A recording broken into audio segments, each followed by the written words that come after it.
मनोबुद्ध्यहङ्कारचित्तानि नाहं न च श्रोत्रजिह्वे न च घ्राणनेत्रे न च व्योमभूमिर्न तेजो न वायुः चिदानन्दरूपः शिवोऽहं शिवोऽहं न च प्राणसंज्ञो न वै पञ्चवायुः न वा सप्तधातुर्न वा पञ्चकोशः न वाक्पाणिपादौ न चोपस्थपायु चिदानन्दरूपः शिवोऽहं शिवोऽहं न मे द्वेषरागौ न मे लोभमोहौ मदो नैव मेनैव मात्सर्यभावः न धर्मो न चार्थो न कामो न मोक्षः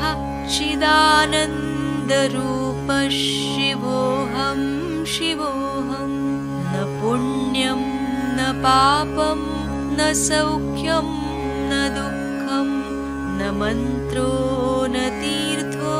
न वेदा न यज्ञः अहं भोजनं नैव भोज्यं न भोक्ता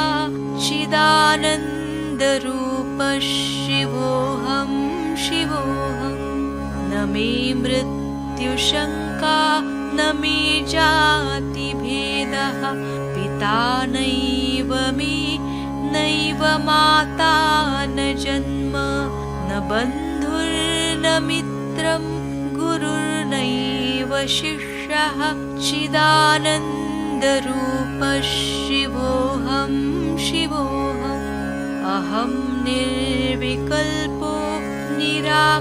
निराकाररूपो विभुर्व्याप्य सर्वत्र सर्वेन्द्रियाणां सदा मे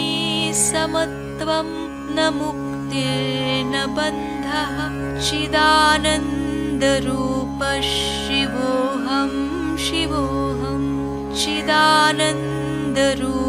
शिवोऽहं शिवोऽहं चिदानन्दरूपः